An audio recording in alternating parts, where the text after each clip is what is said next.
बहू, ये 2-3 कुर्ते हैं, तुम्हारे ससुर जी ने सिर्फ 1-2 बार ही पहने हैं। ब्रांडेड कपड़े हैं। मैं कितने मन से इनके लिए कोलकाता से खरीद कर लाई थी, पर शायद उन्हें इसका पैटर्न या फिर कलर पसंद नहीं आया। बिल्कुल हाथ भी नहीं लगाते। ऐसा करो, तुम इन्हें अपने पापा को दे दो। ऐसे कपड़े खरीदना तो दूर, खरीदने के बारे में सपने में भी नहीं सोच सकते। ऐसे कपड़े खरीदने में तो तुम्हारे पापा की महीने की सैलरी चली जाए। अलका जी ने अपनी बहू रंजिता से कहा। इसके पहले भी अलका जी इनडायरेक्टली कई बार बहू के परिवार वालों की बेइज्जती कर चुकी थी। कभी कहती, बहू ये साड़ी अपनी मम्मी को दे देना, मैंने सिर्फ 1 बार ही पहनी है, मेरी ननद ने मुझे दी थी। इस साड़ी का मटेरियल और डिजाइन मुझे बिल्कुल भी पसंद नहीं आया, बेकार में रखी रखी खराब हो जाएगी। ब्रांडेड साड़ी है, अपनी मम्मी को दे देना, वह शौक से शादी ब्याह में पहन लेंगी। कभी कहती, बहू अपने घर की मिक्सी खराब हो गई है, अपनी मम्मी से कहना रिपेयर करवा कर उपयोग में ले ले, हम नई मिक्सी खरीद लेंगे। कभी अपने यूज किए हुए पर्स को दिखाती हुई कहती, ब्रांडेड पर्स है, पूरे 2000 का है, मैं तो अब उपयोग में नहीं लाती, पर तुम्हारी मम्मी के काम आ जाएगा। शुरुआत में तो रंजिता ऐसी बेहुदा बात पर सास को उल्टा जवाब नहीं देती थी, बस किसी तरह बहाना बनाकर सामान लेने से इनकार कर देती। उसे लगता सासू मां शायद अपना समझकर ऐसा कहती होंगी, लेकिन बार बार अलका जी बहू को उसके मायके वालों की औकात याद दिलाती थी। रंजिता के पिता सरकारी दफ्तर में चपरासी थे। रंजिता की मां लोगों के कपड़े सिलकर, अचार पापड़ बनाकर अपने पति केशव जी का आर्थिक सहयोग करती। केशव जी ने अपनी दोनों बेटियों के लिए बहुत बड़े बड़े सपने संजोए थे। दोनों बेटियों को लायक बनाने के लिए वह हर संभव प्रयास करते। केशव जी 10 से 5 की सरकारी नौकरी करने के बाद छोटे मोटे कई पार्ट टाइम काम भी करते, ताकि उन्हें कुछ अतिरिक्त आमदनी भी हो सके। केशव जी ने मेहनत कर अपने और अपने बच्चों के सपने पूरे किए। इसी का नतीजा था कि केशव जी की बड़ी बेटी रंजिता को बैंक में ऊंचे पद पर अच्छी सैलरी के साथ जॉब मिल गई। केशव जी की छोटी बेटी इंजीनियरिंग के आखिरी साल में थी। रंजिता बैंक में जॉब करती थी। वहां अलका जी का बेटा आदेश बिजनेस के लिए लोन के सिलसिले में आया करता था। 1-2 मुलाकातों में ही आदेश रंजिता की काबिलियत और उसकी सुंदरता से काफी प्रभावित हुआ।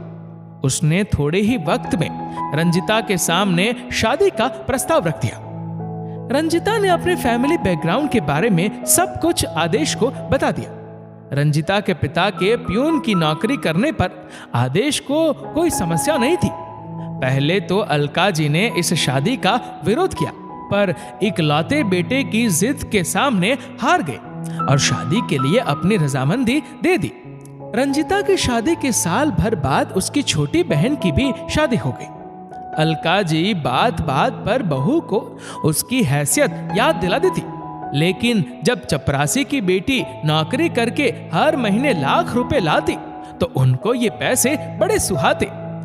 एक बार दिवाली पर अलका जी ने अपने पति सुरेश जी के 2-3 पहने हुए कुर्ते निकालकर रंजिता को दिए तो रंजिता के सब्र का बांध टूट गया। मम्मी जी, आप ये पापा जी के पहने हुए कपड़े किसी जरूरतमंद को दे दीजिएगा, वह भी पूछकर कि वे लेने के इच्छुक है या नहीं। मेरे पापा ने अपनी हैसियत अनुसार कपड़े बनवा लिए हैं। वे कपड़े ब्रांडेड तो नहीं है, पर उनकी मेहनत की कमाई के नए कपड़े हैं। अरे मेरे पापा इतने स्वाभिमानी हैं कि अपनी बेटी से 1 रुपया भी नहीं लेते, तो ये आपके पहने हुए कपड़े क्या लेंगे? मेरे कमाई पर मेरे मम्मी पापा का पूरा हक है, क्योंकि उन्होंने ही मुझे इस काबिल बनाया है।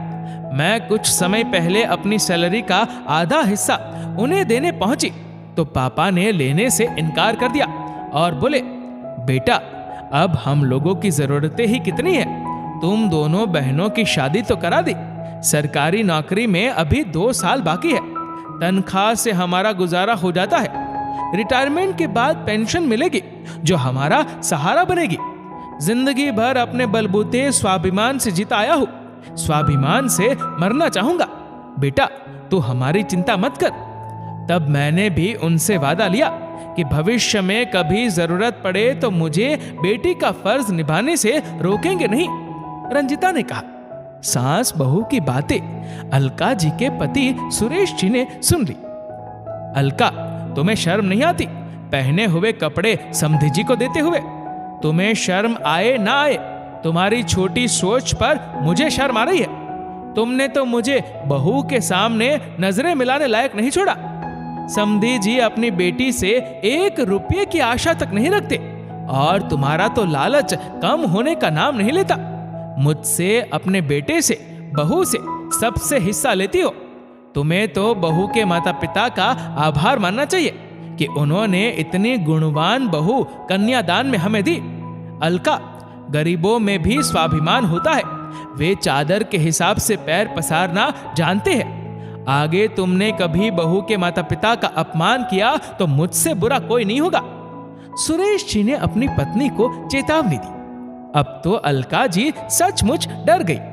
कहीं ये बात बहू ने उनके बेटे से कह दी तो बेटे की नजरों में उनकी क्या इज्जत रह जाएगी। अलका जी ने बहू से माफी तो नहीं मांगी, पर उनका सिर शर्म से झुक गया। इसके बाद फिर कभी उन्होंने ऐसा दुस्साहस करने का साहस नहीं दिखाया। दोस्तों, किसी गरीब का मजाक ना बनाएं, क्योंकि उनमें भी स्वाभिमान होता है।